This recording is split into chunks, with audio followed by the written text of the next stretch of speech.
again, because it's crazy. I had a little bit of background in the 70s and 80s on historic preservation. I lived in Franklin Township and got involved with a group over there in saving a house right at the end of Blackwell's in South Middlebush. That house was slated for demolition. And at that point, back in the 80s, I was able to work and get a little bit of a consensus together, and we ultimately saved the house and restored it. So, figuring we could take that same kind of energy, let's see what we could do, we began meeting and organizing to prepare a case against demolition at the next hearing, which was now going to be in September. And we did that. You've been there, a lot of you have been there. The group has grown, and we've been more visible than ever before. We encourage all of you to think about that visibility. That has probably made the difference with everything we've done. So we put on our case in September as best we could. We got a volunteer to come in, an expert in historic preservation, who testified and said it doesn't fit the criteria of that ordinance. And they looked at us, and you could tell. You look around and you look into people's eyes, those 7 members of the commission glazed. They had already made up their mind from the first meeting. We all realized that, but we figured, all right, we got to put a case on. So we did that. And we aggressively pursued it. In the September hearing, we had 4 witnesses. And each of them was very eloquent. We had our historic architect testify to the fact that theirs hadn't gotten it right, hadn't really looked at the information, and hadn't really complied with the ordinance. We had 2 people who knew Doris Duke personally, Elizabeth and Pat Mays. Both of them had actually worked for her for 20 and 25 years. They knew her. You'll hear about that part. And they testified. And then we had a gentleman who was actually the appraiser of the property after she passed. And he had gone in with his little tape measure, and he had measured every single room in the entire place and taken photographs. And described it to the commission, and described the fact that the place was immaculate. Not like what the people at Duke were saying, oh, it's falling down, it has mold, it has all these other issues. I would suggest that they weren't exactly telling the truth. And he was able to set the record straight. So the commission, our Historic Preservation Commission, knew exactly what the condition of this place was and knew exactly that they were going to vote in favor of demolition. It's kind of funny to have watched that process unfold. So we did our thing in September. We went till over 11 o'clock. And we had a line of people along the wall who were getting ready to testify. The meeting got shut down. They rescheduled it. They did a hurried up job, called a special meeting for October 15th, and we went back. You probably know, for anybody who was there, incredibly contentious. Everybody on the commission, they were like this, and everybody in the front were trying to talk to them. They set a time limit of 2 minutes for each person to speak. 2 minutes. You try telling a story in 2 minutes. Didn't work. And they were nasty and interrupting. Now these are our people. These are people who are supposed to be citizen advocates for preservation. So for any of you who live in Hillsborough, start asking a few questions about what our government's about. But I'll put that aside for the moment. So we get to the end, we do our closing, the commission votes, boom, 6-1, demolish it. With one person. One person. Hopefully he's here. I don't know, is he here? I'm not sure. So one person votes and says this is a mistake. And it was a mistake. At that point we figured, all right, we've got to start this appeal process. And everybody got forward, we tried raising money, and we've raised enough money to actually start that process. We'll talk about money in a minute.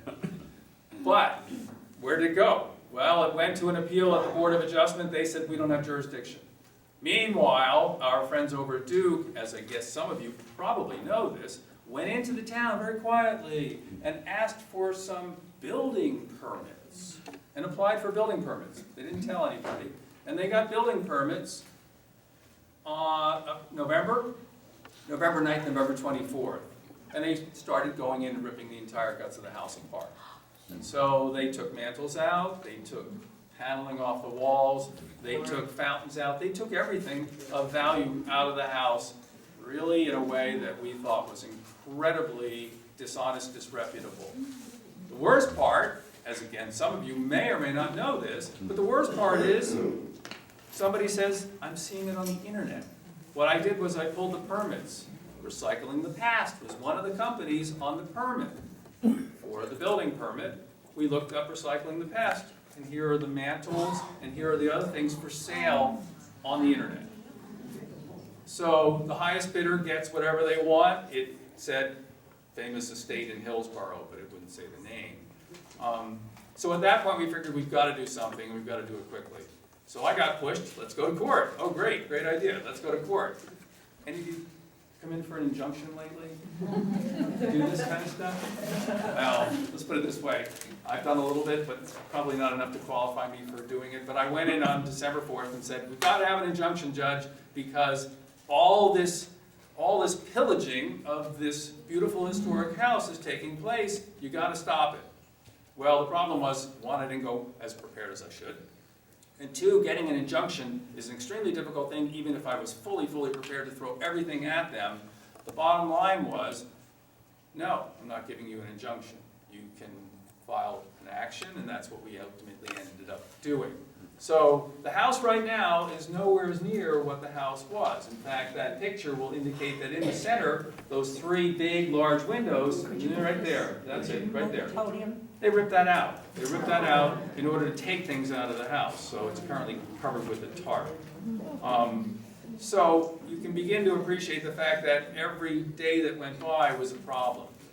Long story short, we've now briefed this for the court, meaning that I presented a formal lawsuit complaint, 5 counts, all the different violations that we believe occurred. Well, there's more, I guess. I'll just go backwards. Well, we won't go backwards. We'll keep it as short as possible. So what happened was they passed a 22-page resolution after that October 15th meeting. And so October 29th, they get together. They sit down, the 6 of them, our lovely Historic Preservation Commission. They're handed a 22-page resolution. Here, what do you think about it? Oh, it's good. Pass it. They never discussed it. They never helped write it. We found that out yesterday that the township attorney wrote it. And that's okay, he said, that's okay. So nobody ever looked at anything, but what they did was they evaluated the people. So they said, wait, their expert, Dr. Cooperman, she knows what she's talking about. Oh, yeah. Oh, the Doris expert, Mary Delaney Krugman, not credible. Not credible. Everything we said was not credible. Everything that they said was perfectly on point. So they created this document that justified what they hadn't done, and they hadn't looked at the criteria in the ordinance, and that's how it got passed. So we appealed that, and we appealed a bunch of the different processes that took place. Just in case you're wondering, the township's represented by a big law firm, and Duke Farms hired a big law firm up in Florham Park to represent them. So it's us against them. So we did a brief on January 4th. They filed their answer on February 2nd. I filed a reply to theirs on the 16th, and yesterday we argued the case. Funny part about those briefs, it was very interesting to read, and if anybody would like a copy, we can send them out to you.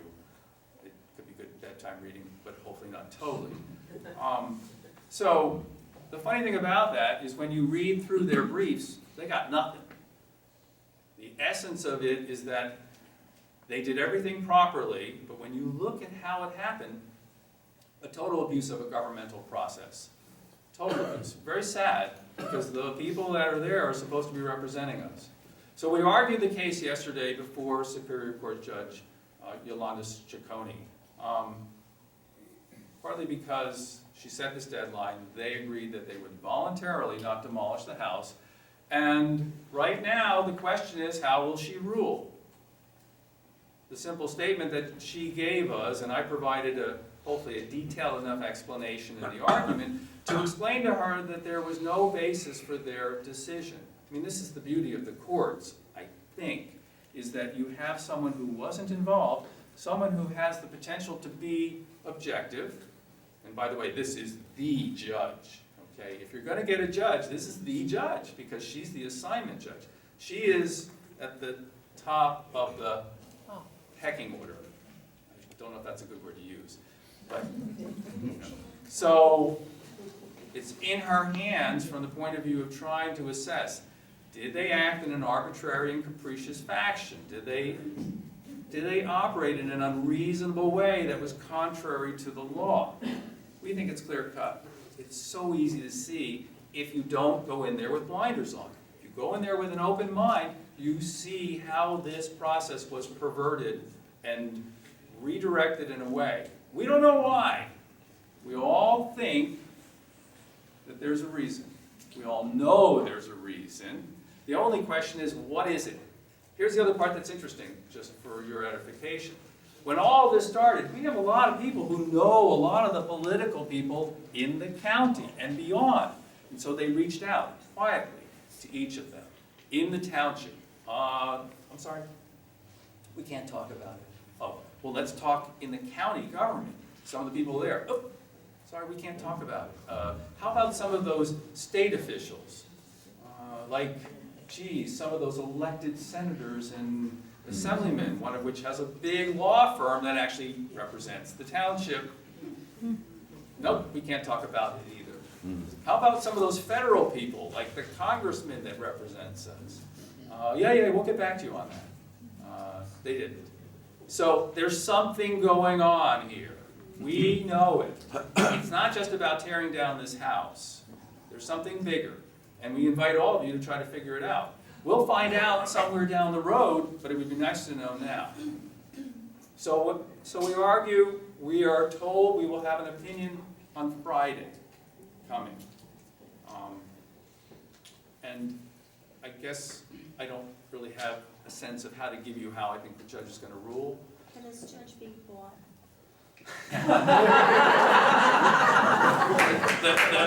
The question is, can this judge be bought? Well, They have a lot. here's the thing that's interesting. And again, just so you know, I wouldn't go there, and I'm not going to go there. But what I will say is you're dealing with a foundation that is valued at $1.8 billion. Doris Duke left a lot of money behind, and that money was then reinvested. They're worth $1.8 billion. They can do a lot of things with that. And what might be interesting someday in afterthought, to look and see, not the buying thing, but the other issue, which is they operate in a way that, and we saw this, and I probably shouldn't go into it, so I'll just give you a hypothetical. They can help or they can hurt. So if your favorite charity happens to be United Way, maybe that's too big of a one. Let's take a smaller one. Let's take Firehouse. Let's take a firehouse, or let's take, maybe a judge has a favorite charity. Not that that could even possibly happen. But, you know, there's a lot of ways to move money. And maybe somebody doesn't make money, but maybe another organization suddenly comes up in the Doris Duke Charitable Foundation, gives them a few $1 million. No way to know. I can tell you that something happened just like this with regards to something in this case last week. Okay? They used their power in a way that perverted the process. I'm talking about Doris Duke Charitable. They took their money power and they intimidated somebody with it. So sometimes think about how thugs work. You know, some of them, they go around with clubs and hit people. Well, these people hit people with money. And they have the ability to control people because everybody wants money who's doing good things. And it makes sense to get money for good things. The problem is that they may be going in a way that's a little bit underhanded or powerful. So going back to your question, I would say that I think we're going to get a fair decision from the judge. I think she is of a nature that will rise above any of the things that we're thinking could possibly happen. And we're hoping that once she looks at this, she'll recognize that there were so many abuses that took place. The challenge I had when I wrote the brief was, okay, everybody says, write a brief. Keep it short. But when I started looking at all the little things weren't so little. And the brief ended up being 48 pages. So you can begin to get a sense that there's a lot of things that when you look at each of them adds up to a real abuse. We'll find out next Friday how she ruled. And the question that I put to all of you, if you're interested, is where do you want us to go? Because you do have the opportunity, if you think it's worth continuing, we're going to need your help. Because to file an appeal is going to have to be done very quickly. And quick equals expensive. Because we're going to have to bring in other legal folks. I don't have the capability. I'd like to think that I do. But to put together an appeal to the appellate division in New Jersey on an emergent basis is going to take a lot of time and effort to put in. We can do it. The question is, we're going to need your help to do it if it comes to that. So think about that.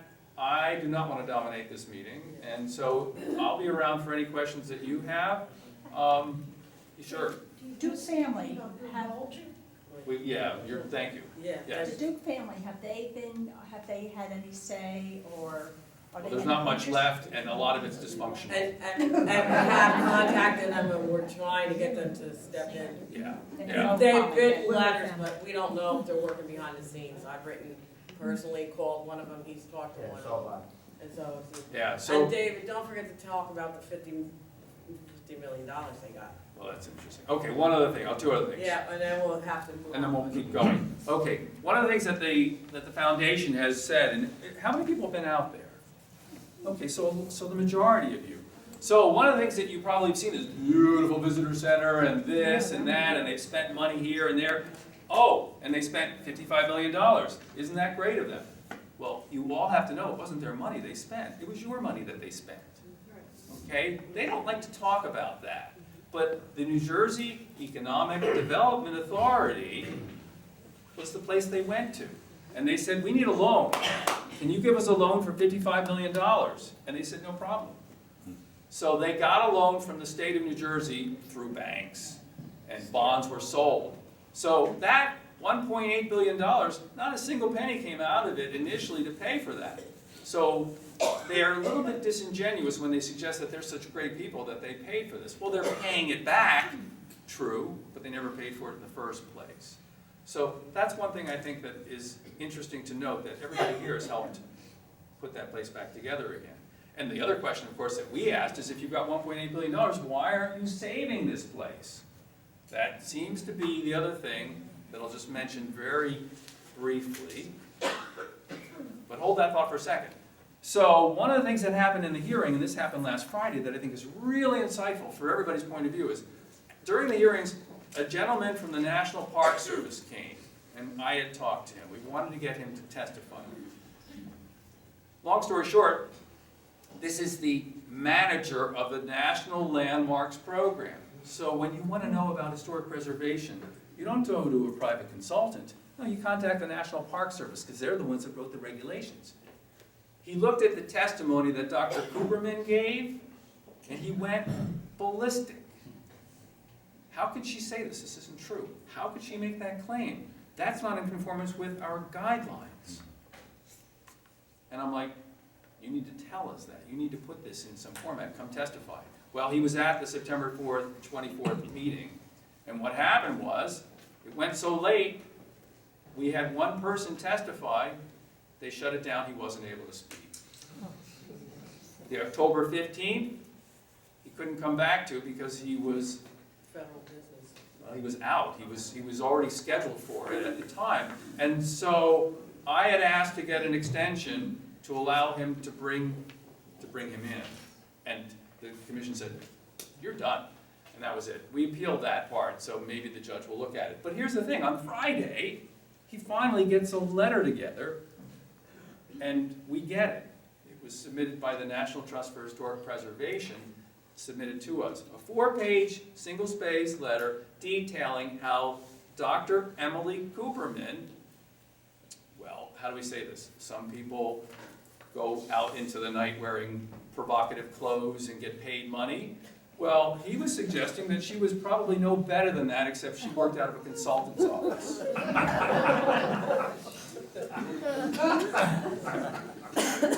Because she perverted the regulations and she misinterpreted them and she misdirected the commission in a way that he felt was not in conformance with the requirements and the regulations. A very powerful letter. We tried to talk to the judge yesterday about it. There seems to be some debate as to whether she's going to consider it. I've got to go back and listen. I read in at least two newspaper articles that she's not considering it, but we're going to try to figure that out. The judge, that is. And we're hoping that the judge is going to at least look at it because it's extremely powerful. And here's the other part about it. This guy's a national expert. The Coopermans of the world, she's like second grade when it comes to what his knowledge is. He's the one that makes the decisions with regards to what's historic, and he said it is, and it is worthy of preservation. So you can begin to see what was interesting was that we really had the information that supported this position, but something else was going on. We want to get to So what do you conjecture is going on?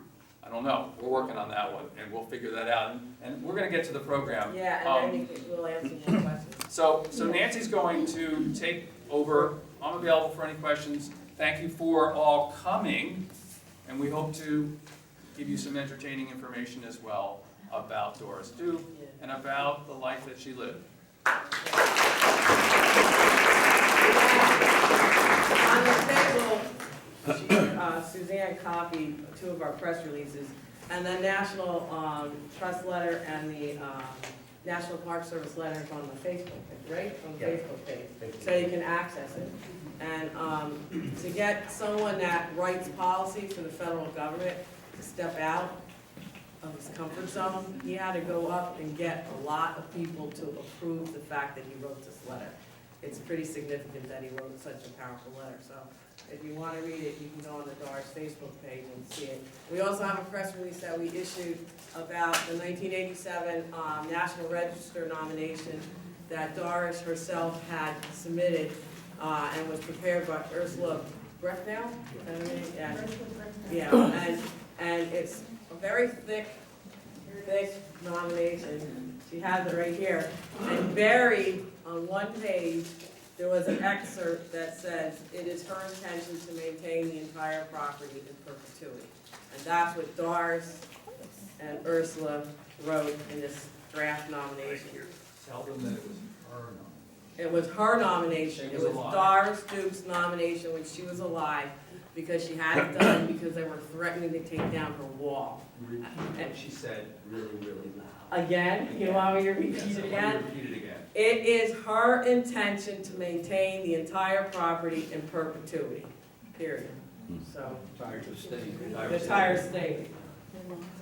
Okay, so now, really quickly, Ricky Lynn will come up. She's done a little project, and then we'll get to the employees, and then we'll get to all your questions. I'll be quick, don't worry. So, I'm actually the youngest member as of right now in the Doris group. Please pardon me because my voice is super, super quiet. I also write for a living. It doesn't pay me more than $10 a year. It's great. But I'm a college student, so it's okay. I'm allowed to do that. And in my spare time, I decided that one of the things that was resonant from all 7 members of the Historic Preservation Commission is that they endorsed the Duke Foundation to pursue a national landmark status, or even just get themselves on the National Registry of Historic Places. But nothing has been done to fulfill that. So today, as soon as we leave, I prepared the first document in going forward with the National Registration of Historic Places, and that is a letter of consent. It is addressed to the Duke's Farms Foundation. Michael Catania and his associates will be receiving this in a couple of days. And basically what this does is it gets consent to finish the forms that are required to get onto the National Places Registry. What this does is it allows the entire farms to be held to a greater standard under the National Park Service, which has deemed it to be a historical place. They'll be held to higher standards, there will be benefits to the farm, and of course benefits to all of you as being visitors to the estate. Whether or not they consent.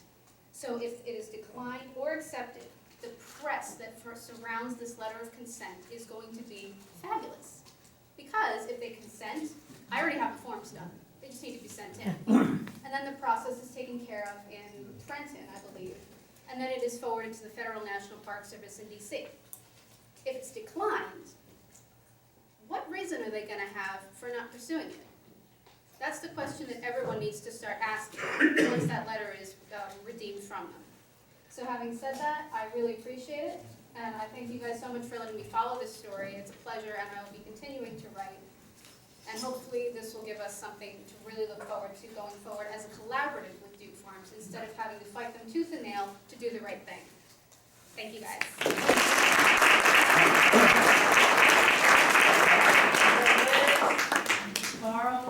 Carol, you want to come up? Are there any other former employees that would like to come up? Join us at the table? Yeah, you want to introduce yourself? Yes. Well, for those few people that do not know who I am by now, I'm Elizabeth McConville.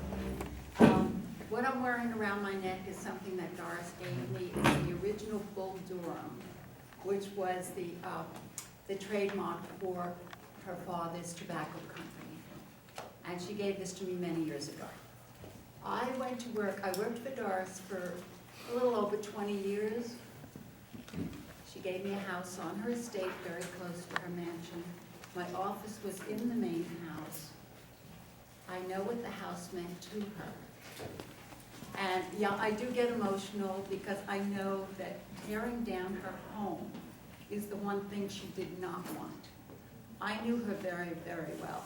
I traveled with her to all of her homes. I stayed at her homes. I traveled for her. I was basically like her curator. So for 20 years, I got to know the woman as a woman. And I mean, aside from all this business of tearing her house down, I think what really bothers me is that Doris, in her lifetime, donated over $400,000. Million dollars, yeah, I get those mixed up. $400,000 million to charity. What people don't know is that was for public record. She also gave millions away to private individuals. I know because I opened the letters, I gave the request to her.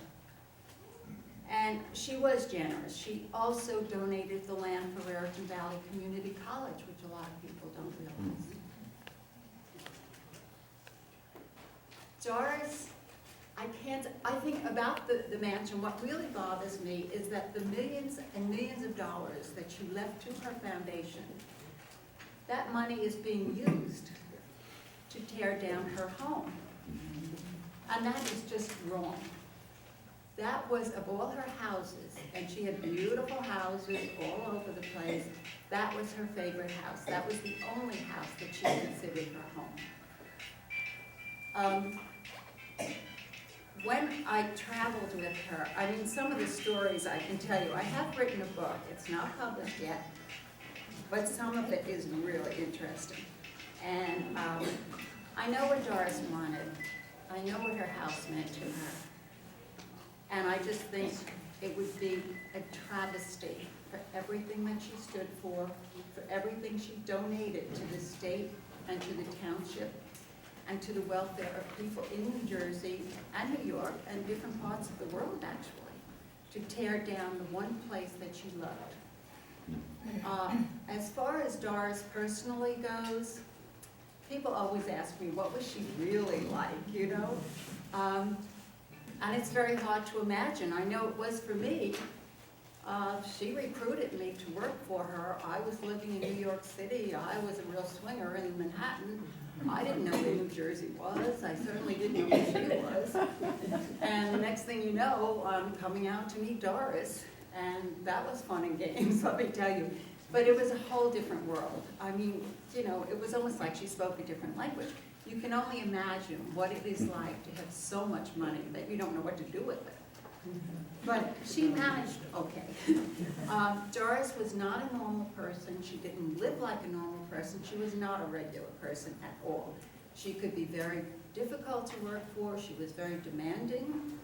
And I often think that I lasted as long as I did because I was so close to the firing line that she didn't even notice that I was with her all the time. But there's one funny story I'll read you very quickly about how Doris lived. And to have someone like this living in your own neighborhood is just unbelievable because you will never, ever know anyone that had that much money that it was just handed to her. She was 12 years old when she inherited all her father's money. Her childhood was actually very sad, very lonely. She never got along with her mother. Her mother was very tiny. She was this beautiful little Southern belle. She had been married before, and Doris loved him. She trusted him, and he died when she was 12 years old. She inherited the bulk of his estate. Why? Because he was in the process of divorcing her mother at the time. So that was Doris's first love. Throughout the years, and I went through a lot of this with her, she had a lot of men in her life, but sooner or later they betrayed her. She had 2 husbands, both of whom betrayed her. She had people, even good friends, that eventually would ask for money from her. So a lot of it was very sad. She had no siblings. She had no close relatives at all. And when you talk about her family, there are very, very few left, and they're distant cousins. She had a step-nephew, Walker Inman, who is the mother of the father of the twins. And they essentially are Doris's only living relatives. She never met them. Their father died in front of them of a drug overdose. And so, you know, there was a lot of sadness. However, I will, if you'd like, read a short chapter about Doris's life, and I should get my glasses so I can read what I've written, although I do know it. The problem with writing a book about Doris is I did have a publisher, and all they wanted to know was who killed Doris, because I knew, and I knew the story. They wanted to sensationalize it, and I said, no, I'm not going to sensationalize her life. She was a person. She was a very generous person. She could be very nice. When I went to work for her, I was still in my 20s. Doris, I guess, was in her early 60s or something. And she was 5'10". I was 5'8".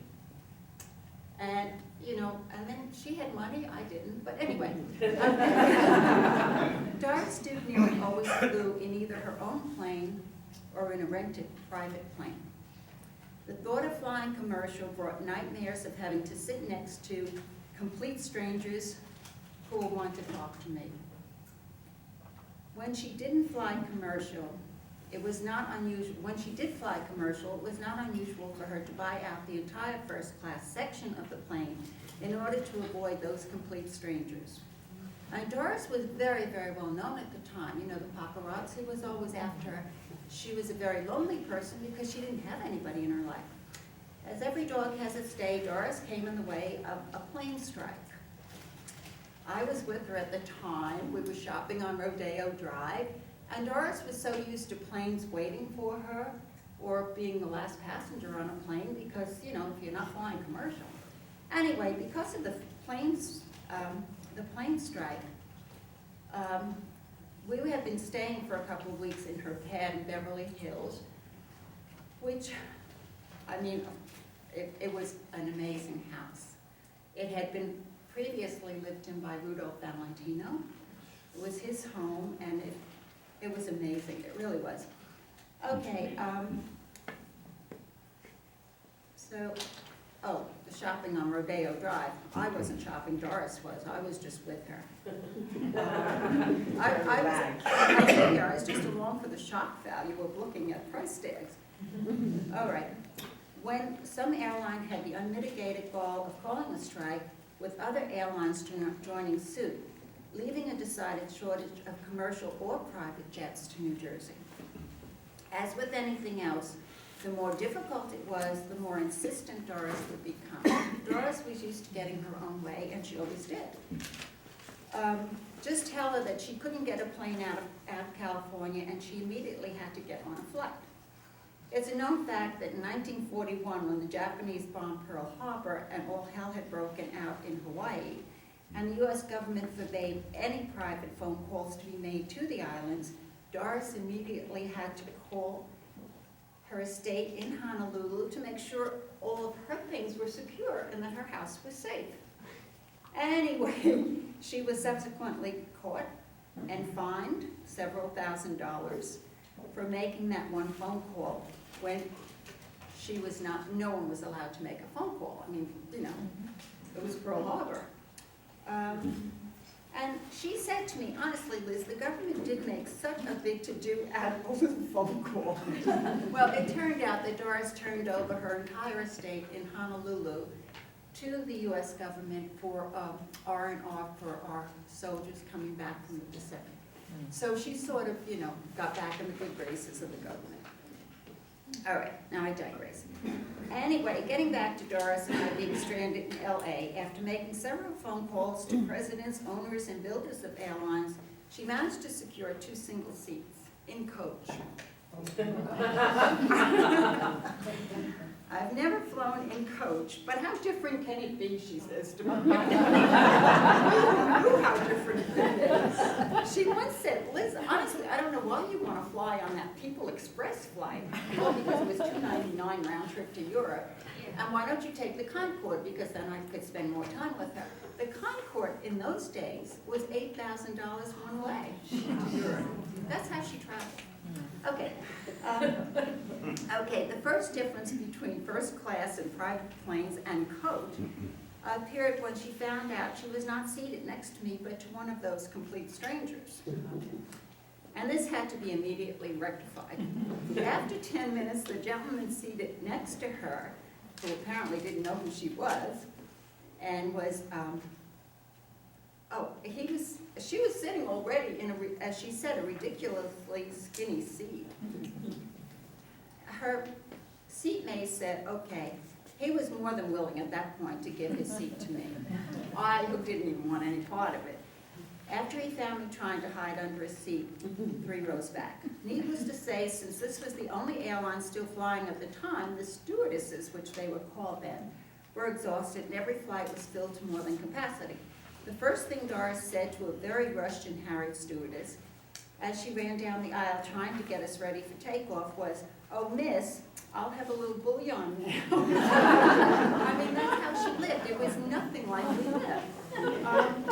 Said stewardess, immediately sensing what was to come from this one passenger alone, either switched with another stewardess or jumped out. I never saw her again. It went downhill from there as Doris demanded in frequent installments a copy of Women's Wear Daily, a bottle of Cristal champagne, a softer pillow, an immediate transfer to first class, and an even more immediate meeting with the so-called pilot of this terrible, overcrowded plane, who obviously was not aware of the indignity she was being exposed to. By the way, they did bump 2 passengers just to get us on the plane. Things suddenly looked better when the cocktail cart came along. All was not lost. Doris was a big, big drinker. But no sooner had she recovered from the answer to her request for the wine list. I knew that she did. Okay, so the stewardess says to her, lady, we got red wine, we got white. So this was a complete novelty to Doris, who immediately arose to the occasion and insisted on buying me a glass of wine. I'm still trying to pretend I don't even know her. So she very proudly brings out a $100 bill. And the stewardess, I mean, you know, she was trying really hard and showing that she could just fit in with the normal people, which she thought she was doing with the lower cashiers and coach. And she was so funny. Anyway, she after a couple of mouthfuls, she says, you know, Liz, this is not bad for cheap wine. Then the situation again improved dramatically when Doris learned that after purchasing a cute little bottle of wine, refills were free. Those were the good old days. To her credit, the one thing I could relate to was the fact that Doris always loved and took advantage of anything that was free. After telling the waitress to keep the change of the $100 bill, we were very well supplied with free refills. However, the cheap wine did get better with each refill. When feeling seriously dramatic and empathetic, I asked her if she were glad to be going home to New Jersey. And I also asked her which of her homes did she want to go back to. And she said, I'm going to New Jersey. That's where my home is. That's where I lived with my father for 12 years. My favorite dogs were always kept in Hillsborough. She loved that house. And now for her foundation, to which she left so many millions of dollars, to be using that money to tear down that home. It's not fair. She was a woman, she was generous, she was kind, and she was difficult. She was not like you and me, that's for sure. But anyway, I think we owe it to her to keep fighting for her mansion. I think she would be proud that we're doing it, and I feel I owe it to her. You know, I lasted for 20 years, so.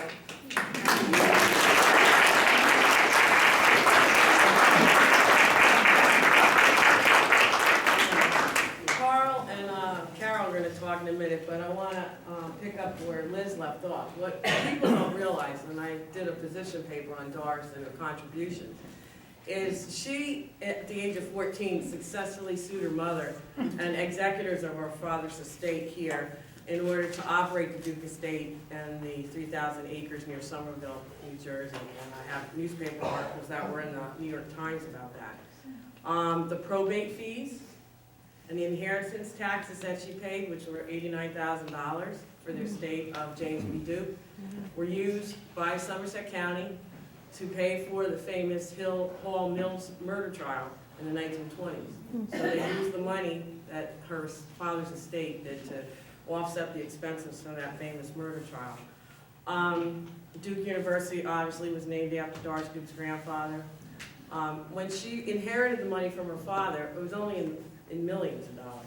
No one gives her credit for being an astute businesswoman who took that millions of dollars and turned it into billions of dollars.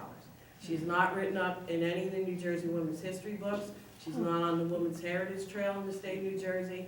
It's just, you know, they just thought she was an eccentric lady who was so rich and didn't do anything for society, but in fact, she did a lot for society.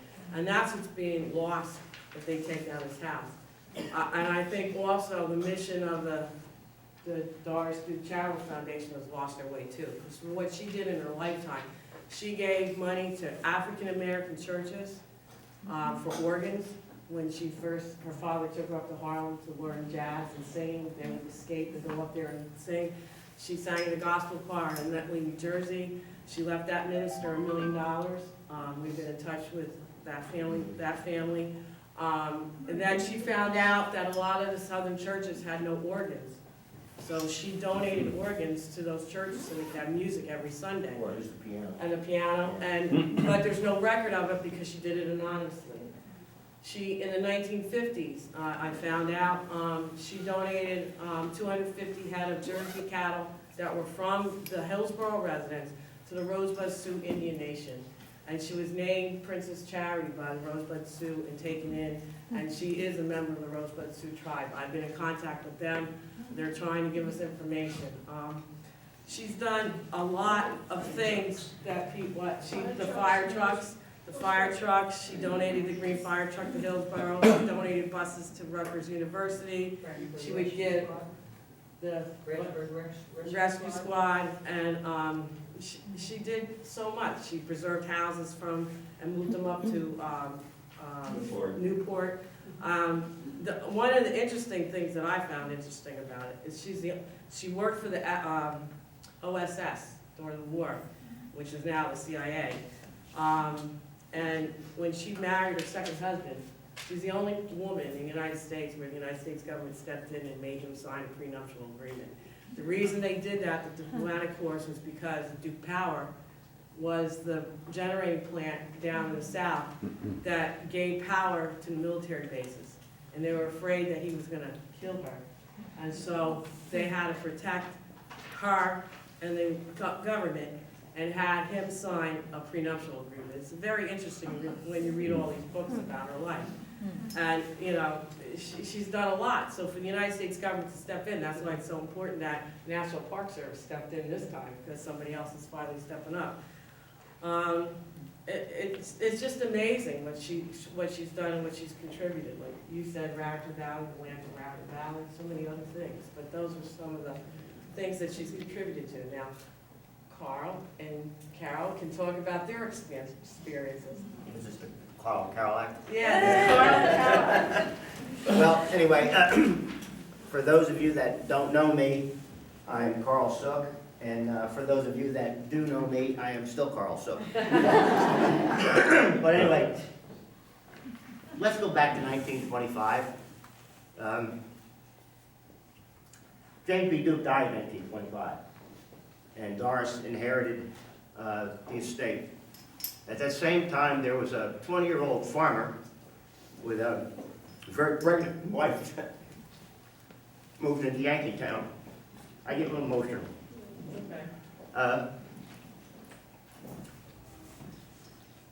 So in 1925, my mother was born in a little house called Yankeetown. And at that village, at what I call the cow barn, you all probably know that as the home barn, all right, was called Yankeetown, presumably because the Southerners built it and the Yankees moved in. Well, if you put your back toward Duke Parkway and you're facing the cow barn, that first little cottage on the left-hand side was my house. My mother was born here in 1925. I was born here in 1947. My mother's today is still alive in Hillsborough in the nursing home. Which one is it? What's the name of it now?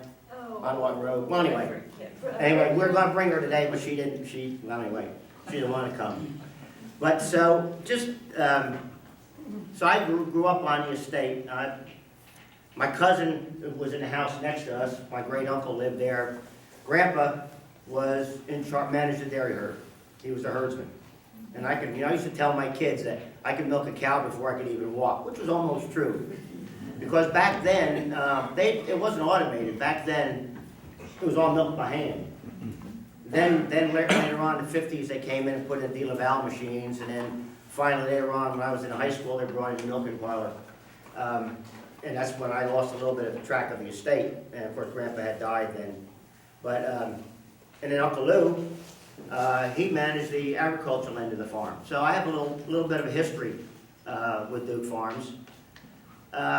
Come college, you know, I was very interested in horticulture, and I have to say that I think my early life there on the Duke Farms led me into horticulture. How many other employees, former employees of Duke's are here? Anybody else besides me and Carol? Okay. Well, I went to Delaware Valley College, and at that time you had to work during the summer in the employment of your major. So I said to Grandpa, you think I can get a job at a grain house? So he got me a job working for Alvey Mann in the orchid range. Now if you look back there on that table, there's a Phalaenopsis orchid. That's not the Phalaenopsis Doris, but 1940, bred by Duke Farms, was a Phalaenopsis named after Doris Duke. It was, at that time, a very robust, well still is, very robust, almost pure white, very heavy substance Phalaenopsis, and at that time was considered to be one of the best breeding Phalaenopsis in the world. That's only one of the orchids that was developed at Duke Farms. And today, I'm sorry to say, folks, what you're seeing at the orchid range is not the orchid range. It's a sad mistake of what they did and what they did to the cow barn. If any of you saw that old cow barn years ago, those old very ornate doors on them, they're rotting in the field up in the other farm right now. I was lucky enough to obtain a beam from the old old dairy barn. From that, I've been making pens out of that, and Carol, would you do something for me? No, what that? Been making them, and we've been sort of using them as a fundraiser, but, you know, we gave David a lot of clapping and a lot of pats on the back, but I'd like, David, I'd like you to have a pen and pencil set.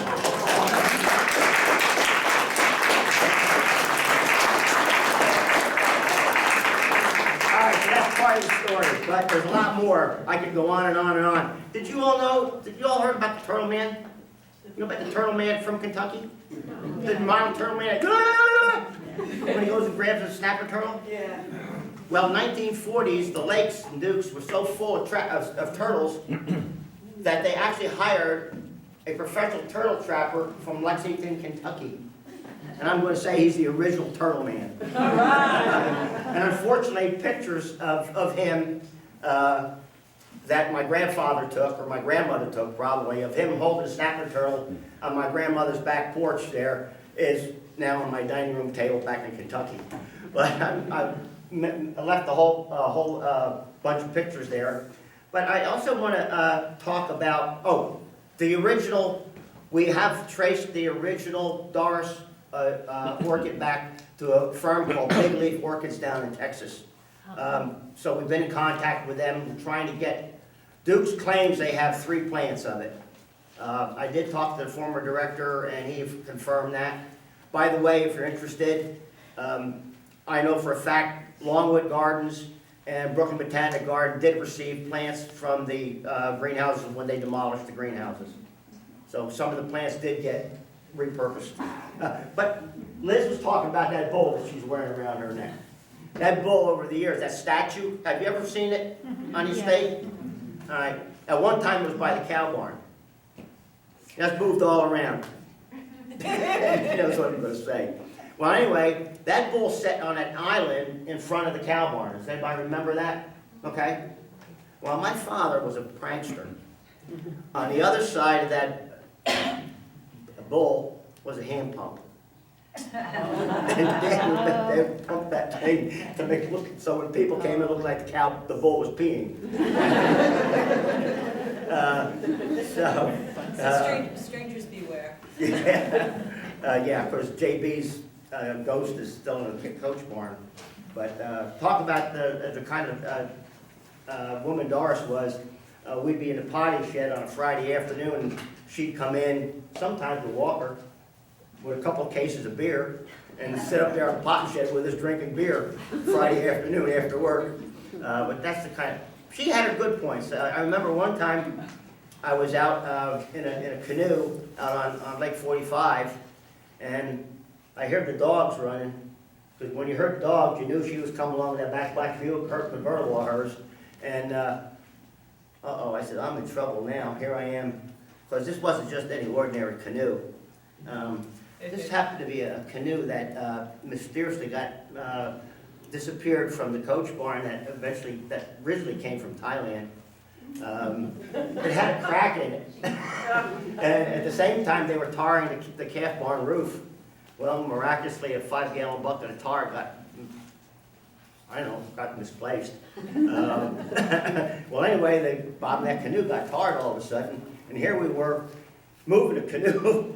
Now, this was sneaky, because we took it from the coach barn, and we went and hid it underneath those big weeping beaches along Lake 31, and pulled it from beach to beach to beach to beach, rode it across to where the Great Falls is, drug it up the hill to 45, Lake 45, and we're going to put it on that little island in the middle of 45.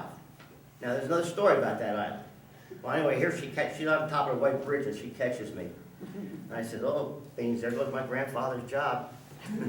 She says, who are you? I said, well, I'm Ed Lewis's grandson. She says, are you having a good time? I said, yes, ma'am. She says, have a good day, have fun, be careful. And well, she went. So that would save money right there. My grandfather's. But that island was a golf green. Yeah, what's his name? Her first husband. Cromwell made a golf course, yeah, Yeah. made a golf course part of the estate. And that was a green, and my uncle on Sunday afternoons would row the golfers from the shore to the green and back again. So, anyway, another little the tidbit about the estate. Working in the orchid range, a lot of times I worked on weekends by myself, watering and just maintaining, making sure the vents, because the vents were not automatic then. Yes, they were the Armstrong vents. We had to open and close them by hand. So I'd be working, maybe weeding or potting or whatever, and all of a sudden I would see a dog's tail wagging down the aisleway, and I said, uh-oh. Well, Alvy Mannon, who was the orchidologist at the time, he would collect these orchids in the name of Doris, and he'd get some of these rare ones, and if you know, growing from seed, of course they had their own laboratory there, and germinated their own seed, and grew the orchids on in agar, the sterile medium, and it would take 7 to 10 years to flower an orchid. And he'd pride himself with these rare orchids, and sure enough, it'd come into bloom. They were always housed down in the Miltonia house, which was the far end, and they'd come into bloom, and sure enough, she'd spot it.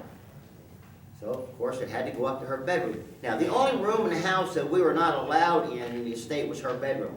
Remember? But we could take flowers, and we did. We took flowers into any of the other rooms in the mansion. Naturally, I'd go into the flower room to take plants in, and one of the maids would bring that dead orchid down and put it in the flower room for me to take back and say, see, Alvy, see what I found? Well, Alvy got to the point where he would hide orchids. He would figure that out that she was going to be in residence, and actually take the orchids out of the greenhouse and hide them in the garage so she couldn't find them. But as far as the dogs go, yes, I know about the dogs. I've got scars. They were very, very protective. And over the years, after my grandfather got older, they transferred him from the cow barn to take care of the horses and take care of the dogs. Well, like I had said, they were putting a milking parlor in, and the cows knew Grandpa, and Grandpa knew the cows. A lot of times in the old days, the cows knew which stanchion they were to go into. Well, you'd get a heifer come in fresh, she didn't know which stanchion to go into, so she'd get into somebody else's stanchion. Well, there was sort of like a cow fight. And Grandpa would go in and try and separate the two of them, and we would say, oh, there goes Grandpa. He'd go one way, his false teeth go the other way, his dance go the third way, because the cow would kick him. But they knew which stanchion, and they would be milked. One would be milked on the right side, the other would be milked on the left side. But if they got reversed, you couldn't milk them on the wrong side. So anyway, the story goes is they started a milking parlor and moved Grandpa over to the coach barn. Well, Grandpa, all the cows all of a sudden wouldn't milk anymore. They wouldn't give any milk. So they had to bring Grandpa back to get him to get to milk again. So they had gradually weaned Grandpa away from the cows. But anyway, those are just some of the stories I can tell you. I can tell you a lot more, but we put flowers in the greenhouse. That was one of our jobs. When I left the orchid range and went to the display gardens, I was in charge of Italy, semi-trop, and tropical. And at the same time, I was also giving tours. So this one day, I forget who it was. Was it, you don't remember, it was, no, it was Jackie Kennedy. Jackie Kennedy wanted to go through the gardens, and Doris would normally take her through by herself. Well, this time, Doris couldn't go, and so Doris asked me if I would make sure to take her through. And there was, the head of Brooklyn Botanic Gardens, Imelda Marcos, Madam Shankai Shek. These are the people that Doris asked me to take through the gardens. She did, and certain people she did not want anybody else to lead them through, which I felt was an honor. I didn't realize it until later on in life when it meant a lot to me. So one thing that Willard said about us yesterday was that we were very passionate, and we are very passionate. This is my boyhood home. Let's see.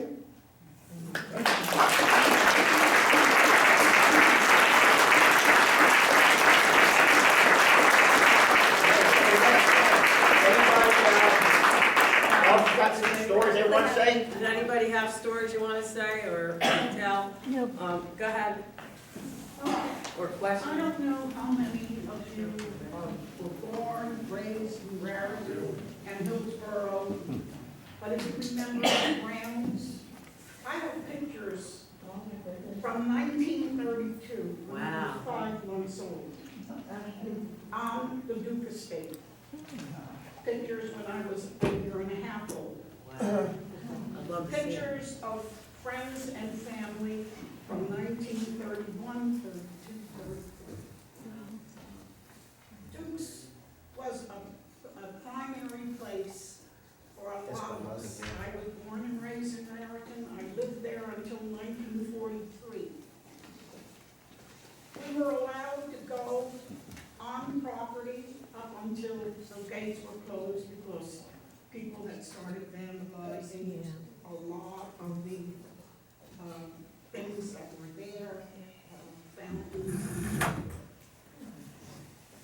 In 1938, I was in first grade and broke my leg. And in those days, it wasn't as easy as it is now with operations. They put a steel plate and screws in my leg. Well, I went back to school in the fall. But the thing that happened was that every time the weather changed, I was a barometer. Now, I don't know if any of you remember what Nucleus Road was like. It had at least 2 strands of trees on each side. If I remember correctly, I'm 84 years old, so I mean, I do get senior moments. There were a lot of oak trees there. Well, in the spring, I remember one of the teachers came up to me and she said, "Does your leg hurt?" Because it used to be a barometer. And I said, "Oh no, it's nothing." So she turned around and looked at the class and said, "Bring your lunch tomorrow, we're going to have a picnic down at Duke's Parks." And that happened for a couple of years. Another thing about Duke's that I can remember is the fact that we could go down Nevius Drive, and go down to Boycefield. There's a lake there that you can see when you go by. That used to freeze over, and we were allowed to go ice skating there. Yes. In fact, the people, the grounds people would tell us if the ice was okay, that we could go ice skating. And if it wasn't, they would post it or have someone there telling us we could not go ice skating. That's But Willie's it Lake. was a good property. And I'm looking at it and I'm saying, the foundation isn't only not taking care of the mansion. They're not taking care of some of the properties with people that are coming from out of town who don't know what Raritan or Hillsborough or Dukes was like 30, 40, 50 years ago. You go down Nevius and you see a couple of straggly old trees that are over there. There are no more of those columns of beautiful trees coming down that you can see. I'm disappointed in the foundation, more than a lot of you people, because I would like to know. I haven't been on the internet to check. I will do it.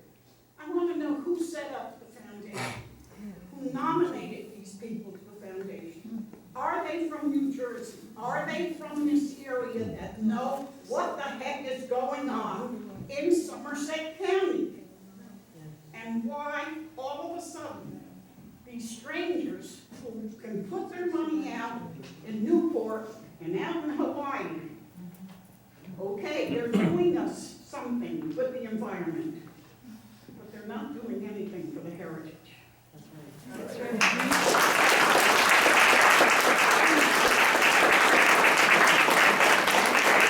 Anybody else have a question? Anybody else? I have something to say.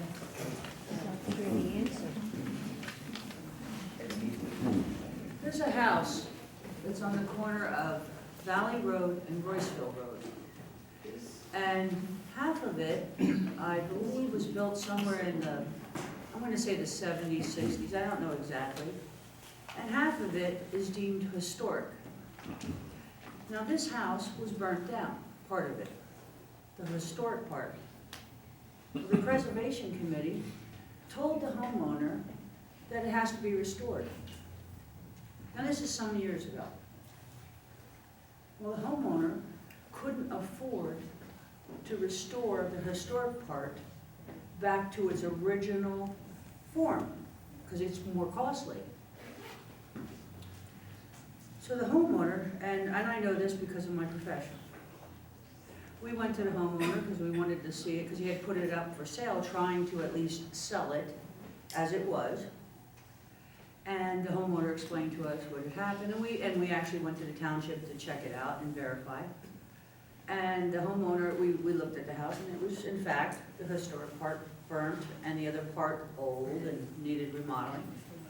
The township would not allow them to just tear it down, build a new one, and be done with it. The Preservation Committee said they must restore it to its original condition. Even though half of it was not historic. And I thought, wow, you want half of it to be historic, half of it to be whatever you want, new. Yet the Duke's home is different dates. And yet they're saying, go ahead, tear it down. How is it that the end result for this poor homeowner, one single homeowner, is they lost it to foreclosure? The Preservation Committee let them lose it to foreclosure. The house sits, and it's an eyesore now for Hillsborough Township. If you look at it on the corner of Valley Road and Royceville Road, this poor homeowner lost it to foreclosure. And if you look at it on the tax records, it shows fire damage on the tax records. I have access, so I see it.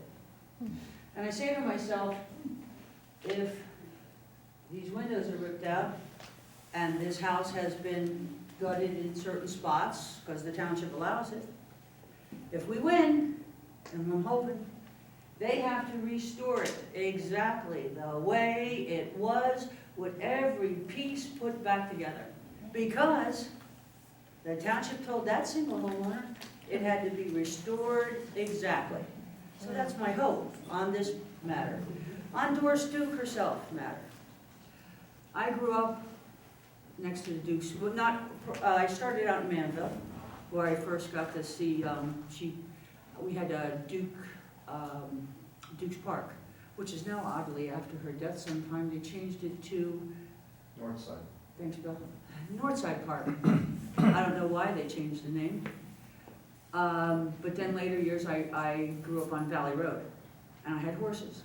And you know, it's funny that you respect people of wealth. You don't want to ride on your property, but her property was just so beautiful. And she had these acres and acres and acres of hay fields and corn, and there was this path that rode around because her Jeeps drove around and they patrolled the property. I said, well, that's perfect for my horse. I can't help it.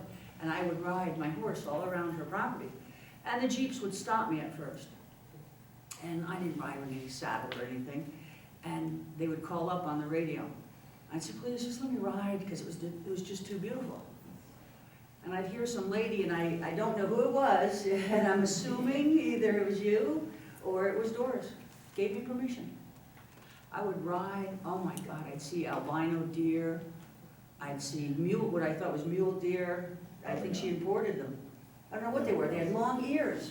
I don't know what kind. They were different. They were big. I would get so close to them. Now, these fields I'm talking about are outside of where her house is. They're on the opposite side. And I'd see, her fields, and I guess the farmers farmed these fields. Gorgeous. The drivers, after a while, they all got to know me, and I would cross over and ride into our other fields, you know, from the Duke Island Duke's Parkway. My childhood, because of her, was blessed. I got to ride fields after fields. They'd tell me, don't ride through the corn. And I'd be like, no problem. Today, those fields, disgusting. They're not plowed. They're not taken care of. Matter of fact, they roll giant boulders in the way, so you can't drive the, I guess, tractors or anything, they're blocked off. It's disgusting. Why not let the farmers plow, work the fields? It's just tick heaven now. And yet they say, we're growing garden vegetables. I guess they're growing them on their other side, where they're putting the paved roads and the stuff through her historic preserved land. But if it's historic preserved land, you're not supposed to put roads and telephone poles through it. Why are they doing that? I mean, preserved land to me means naturally preserved land. Why are you running telephone poles and pole barns? They already have the barns. Oh, wait, they turned it into a cafe. That's right. I'm sorry, what am I saying? You're not supposed to do that. But they're turning it into their economic, what's making them money. And when we were at court, he kept saying, it's free, and come on in, it's free, free, free. But on the internet, it says $40 for this class, $20 for that class, $5 for this. How is that free? Just a thought.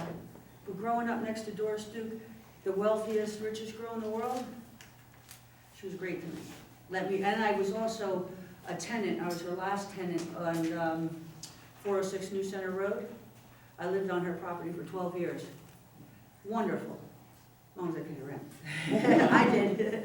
I lived in, I think was her oldest house. I'm not sure, I was told it was her. The date was. I just wanted to interject one thing. In giving you permission to ride the horse, that was a very big deal, because Doris Duke never had any insurance. She was always self-insured. Yeah. And her attorneys, even to let you, they objected. Yeah. Because I remember talking to her about this, I'm like, just let her ride her horse. But that was also the reason that the grounds were no longer open to the public. She had them open, and then it just got out of control. People could come in from any place. She wanted it like that. They could use her swimming hole, the employees swimming around, the campgrounds. I was trying.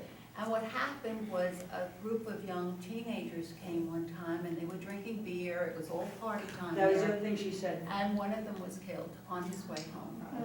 That was the other thing she said. They always watched me. The Jeeps always show. She said, no drinking, no smoking. I said, I'm on a bareback horse and I have nothing. And they just said, there goes that crazy girl. And I just want to ride my horse because I loved nature. I loved just to be there. And I would just lay down on my horse and get really close to the wildlife. And there was always squirrels, and you could see the raccoons because there was no rabies back then, you know, and the deer, and white deer, and deer with white heads and brown bodies, and I would get so close to them, it was like, it was being in a zoo without any fencing. It was amazing. And the guards every few hours, because they always patrol the grounds, they'd see me, and they'd go, I go, look, nothing, and they go, don't make a mess. No mess, I got nothing here. And they go ahead, go. And it was just amazing. And when I lived on New Center Road, there was an old barn. It had to be probably as old as the Davis Farm, the house I lived in. If there was a board out of place, that was one of the things. Call if there's anything wrong with the barn or the house. We'll repair it. I know because I accidentally caught the cabinets on fire once. Hey, I was young. I was learning cooking skills. What was your age when you were there? Excuse me? What was your age when you were riding there, actually? My age when I was horseback riding? Yes. 11 to about 14 or 15. And you were the only person Yes. allowed to ride, really? Oh, I don't know if I was the only. I was the only person I ever saw. She was not into horses. She had a horse research area in your neighborhood there. Yeah. But no, Doris was not a lover of horses at all. She was also not a lover of cows. The cows came from her father. couldn't hurt it because. My horse stood 16.2, so the back of my horse was about here, Yeah. and I was about here. And I could get on this horse bareback without no saddle or nothing. I was a champion rider at the time, actually. So all I wanted to do was be out on Doris Duke's land because she had ideal land. And none of my other rider friends said, you know, Doris is wealthy and stuff. I don't know if you want to be going up there. And I was the daring one of the group. And I said, there's nobody there, I gotta go. I couldn't resist being with nature. I was kind of like Doris in the love of land. That's why I'm here today. I have that same passion for wanting to be land and home and the love of something so great, you know, and historic and homes and wanting to be there. I can understand that. I understand Carl. She did have a match set of dapple gray horses Oh, wow. there. I didn't. But they were carriage horses, is what they were. So, and getting back to where I lived on her last property, her barn in particular, you can see it from the road if you ever go down New Center Road. There's no mailbox, they removed it after we left. And Doris died in 93, and we stayed till 97 or 98. They removed the mailbox. There's a barn. It's gotta be 200 years old, I'm gonna guess. That barn was in perfect shape. I know, because in the second story, which we had a pool table up there. That barn is in ruins right now. Hillsborough Township should have preserved that. Because if there was a loose board, we called Doris, and she had it repaired. It's now condemned. Where's the preservation on that? Where's the committee? That's a shame. Thanks.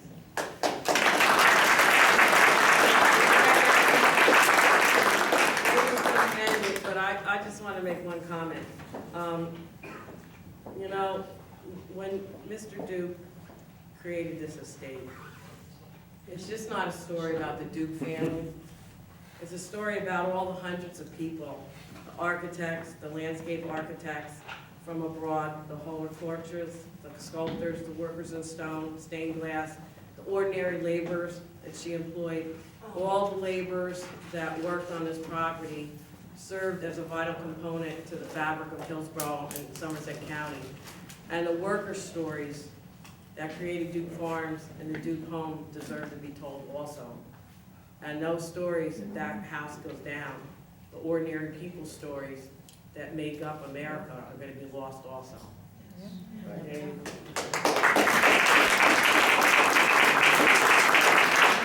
Could I ask one more question?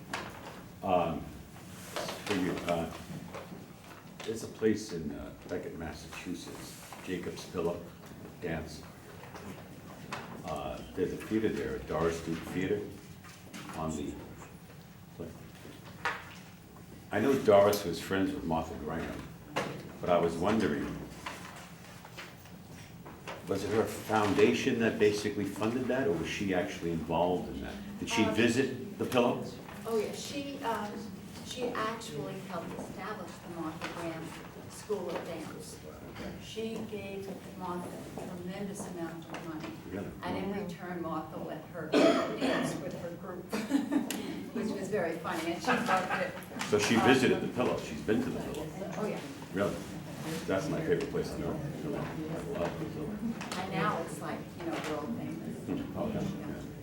Yeah. Thank you. If anybody has any questions, you know, please feel free. There were a number of questions, and I just want to touch upon a few things just to clarify a little bit. First thing, why was the National Park Service gentleman so interested? And I didn't know this, because this is an entirely manipulated landscape. James built the property, it was a floodplain. All of the lakes, all of the hills, all carved out, all dug by hand. The National Park Service guy, by the way, he's in charge of the National Landmarks Program. He's a manager there. Took a walk on the property, but he knew the history also. He equates this property to on par, if not better, than Central Park from the point of view of a landscape architecture. It's a manipulated landscape, all handmade, all the hills, all the lakes, everything else. So he's looking at this thing as equal, if not better, than Central Park. something to think about. The other part of it that was asked about the foundation, you should all be aware, the Duke Farms Foundation is really a child of the Doris Duke Charitable Foundation. Without the Doris Duke Charitable Foundation, Duke Farms would not exist. They get an allowance every year. That's where the money from Doris Duke went. Now, the Doris Duke Charitable Foundation is a New York corporation. Interesting thought there. And one of the problems that we've had, and some of our members have talked to the president, Edward Henry. Edward Henry's background is in dance. And I don't think it was, what do they call those? No, I'm not sure what kind of dance. I don't think it was the kind where they put dollars in. I don't think it was a Chippendale. But what has happened with the foundation is it appears that it has lost its way.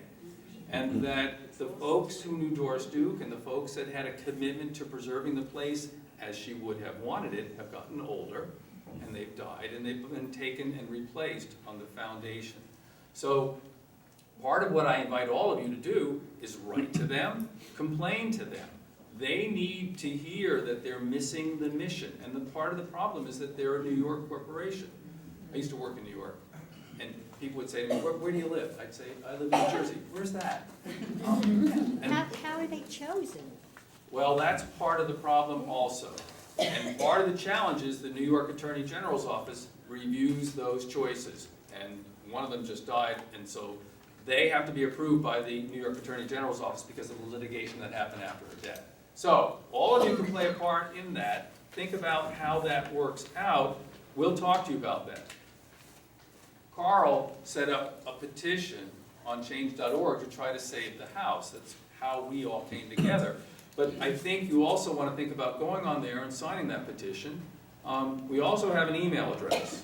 If you want to send us any emails, it's simple enough to remember. It's Doris Duke 1932, because that was the year she started working on the house and taking charge. Doris Duke 1932@gmail.com. So we'll be here. We want to talk to you. We want to give you a sense. And let me give you one more thought. This is total rumor. But you know what they say about rumors. Every now and then, those rumors are true. We hear it the third time, it's true. The rumor of the Michael Catanias of the world is that they're going to take the place back to nature. And so everything that you see out there is going to be gone gradually, one step at a time. This house is part of a process of eliminating things that they don't think fit on the landscape. Again, rumor. But rumor is also that the lakes are going to disappear and be drained because they don't want to pump the water anymore, and they're going to take it back to nature. So that's a bad direction from the point of view of looking at a manipulated landscape and eliminating those components. Because here's the thing about a manipulated landscape. You can't take it back to where it was now. It needs to be maintained. If you look at Central Park, so much of what was there was brought in and changed, and look at the beauty of it all. That park's amazing. Same thing here. You have to respect what happened. If you want to go back to nature, this is probably not the appropriate place to do it. But that appears to be the rumor that we're hearing. There are two major landscape architects that formulated those, the whole schmear. James Greenleaf and Ellen Shipman. Chuck Power didn't have a lot to do with the landscape architecture. And those folks were protégés of Olmsted. Olmsted was the person who built Central Park. So we're dealing with an amazingly significant landscape here, and we're also dealing with an amazingly Neanderthal foundation that is now, by the way, redirecting the money away from New Jersey and putting it into other ventures. So think about it from the point of view of all of you can make a difference. Send us an email. We also accept checks. You can make them to Doris. And we'll put it to good work. If we can't, we'll get it back to you. Because the bottom line here is that we came together for one mission. A lot of diverse people with a lot of diverse backgrounds focused on one thing, saving that residents. So we need your help. Think about the ways. The other part about our group is we've been successful because people have been creative and they've come forth and given us ideas. So think about that also. Get involved, help us, because ultimately we might win, and we're hoping we will win. Thanks for coming by. Any other questions? I have more Questions? Two things, really. According to her will, Doris, she was very fond of the wildlife, and yet they killed off all of the deer. Years ago, I was involved in protests against that, and then in that particular, well, they killed off at that point over 1,000 deer that was slaughtered. The other thing, so the nature thing, I don't know. I have another speculation. Years ago also, they had a panel open to the public, and there was few selected, more than few, it was a room full of people selected, and they gave you questions, and what kept on coming up on those questions was, what would you like to see, what they wanted to do with the land, and this is way before they opened it up to the public. And restaurant and hotel kept on coming up.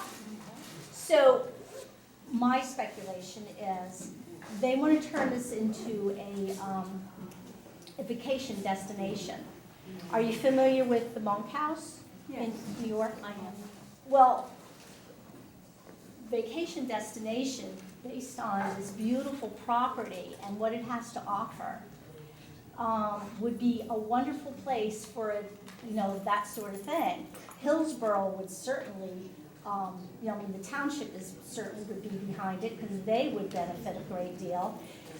The name would be on the map, and they have this beautiful destination. So, I don't know. We've heard many different kinds of thoughts on how all of this might play out, and unfortunately, we're not involved. The other thing that we have been trying to do, and we encourage all of you to help in that process, is open up this secretive board of directors and the decisions that they're making that affect all of us to more public input. If we win, we certainly think that we're going to get that. There are any number of people who would like to try to see the community help shape the ultimate result of the property. But again, we need your help to do that. So thank you again for coming. David, before you lose this group, you mentioned funding. And I'm thinking forward, with the go forward, about the funds that might be necessary to go for an appeal.